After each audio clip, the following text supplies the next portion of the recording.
saveur divine. Cette bonne nouvelle du royaume sera prêchée dans le monde entier pour servir de témoignage à toutes les nations. Alors viendra la fin. Ce pain céleste vous est présenté par Immaculée Niraneza.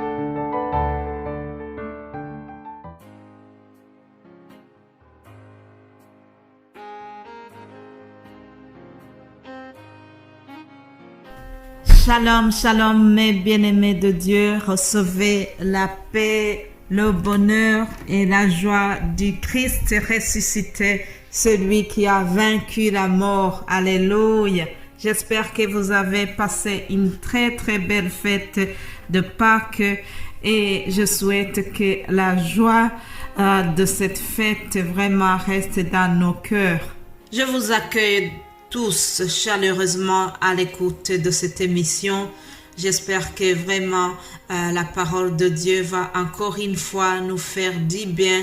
Nous allons parler de la résurrection de Jésus-Christ.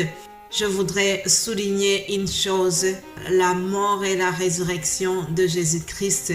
C'est vraiment un fondement de notre foi chrétienne. Comme je vous l'ai déjà dit plusieurs fois, le livre de référence, ma source principale de tout ce que je vous dis ici dans cette émission, c'est la Bible. Alors, ce qui concerne la résurrection de Jésus-Christ aussi, nous allons le lire dans la Bible. Il faut savoir que les 4 évangiles, Matthieu, Marc, Luc et Jean, ont tous parlé de la résurrection de Jésus-Christ, mais chacun a raconté l'événement de façon différente. Ils ont tous raconté le même événement, mais chacun avait sa touche.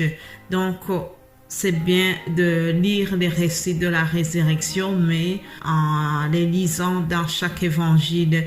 Aujourd'hui, nous n'allons pas nécessairement faire cela, mais je vous conseille vraiment de prendre le temps de relire ces récits. C'est très intéressant.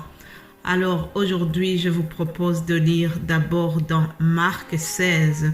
Marc 16 au verset 2. Je lis ceci. Le premier jour de la semaine, elles se rendirent au sépulcre de grand matin, comme le soleil venait de se lever. Elles disaient entre elles: qui nous roulera la pierre loin de l'entrée du sépulcre? Et, levant les yeux, elles aperçurent que la pierre, qui était très grande, avait été roulée. Elles entrèrent dans le sépulcre, virent un jeune homme assis à droite, vêtu d'une robe blanche. Elles furent épouvantées. Il leur dit: ne vous épouvantez pas, vous cherchez Jésus de Nazareth qui a été crucifié. Il est ressuscité. Alléluia. Il n'est point ici. Voici le lieu où on l'avait mis. Premier récit donc. Et nous allons voir un autre reportage de Luc, comment l'évangéliste va raconter cela. Prenons aussi un petit extrait de l'évangéliste Luc, Luc 24, et nous lirons du 1er au 6e verset. Le titre c'est Résurrection de Jésus-Christ. Le premier jour de la semaine, elles se rendirent au sépulcre de grand matin, portant les aromates qu'elles avaient préparés. Elles trouvèrent que la pierre avait été roulée devant le sépulcre, et étant entrées, elles ne trouvèrent pas le corps du Seigneur Jésus. Comme elles ne savaient que penser de cela, voici 2 hommes leur apparurent en habits resplendissants.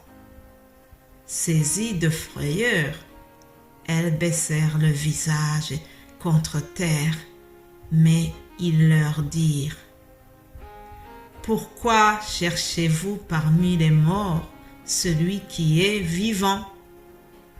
je répète cette question.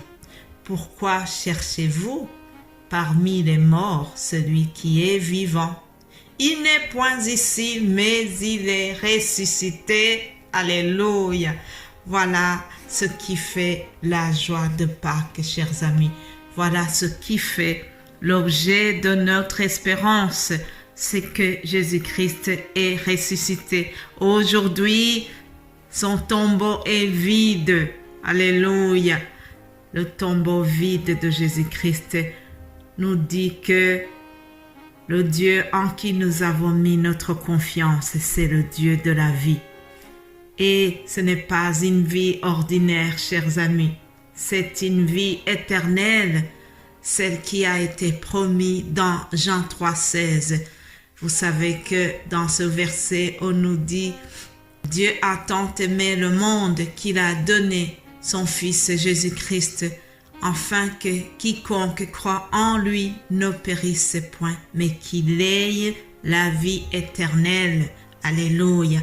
Le tombeau vide nous montre que Jésus-Christ a vaincu la mort et qu'il a la clé de la vie éternelle. Alléluia.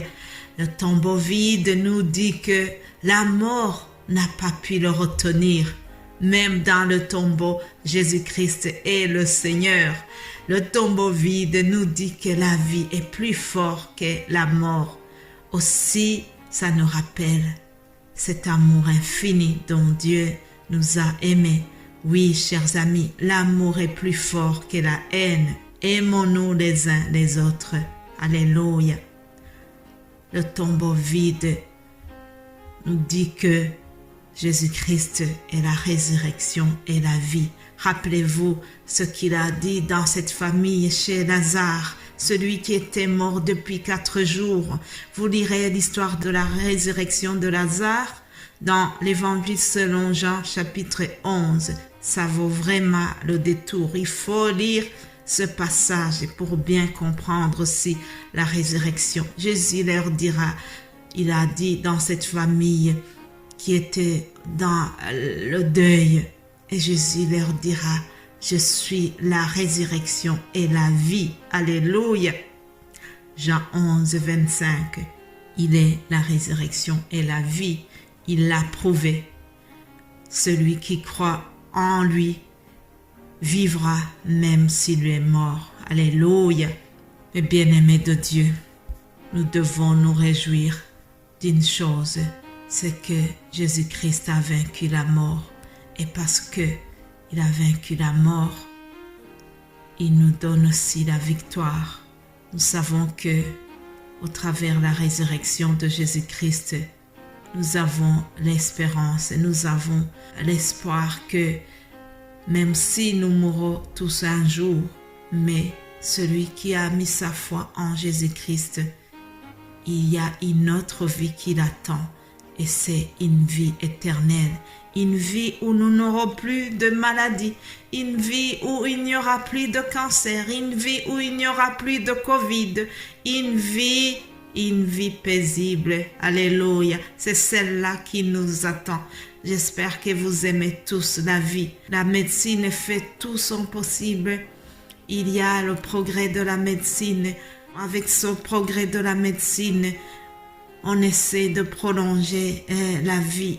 L'espérance de vie est vraiment grande par rapport aux années 1900 et quelques. Aujourd'hui, l'espérance de vie a été prolongée grâce au progrès de la médecine.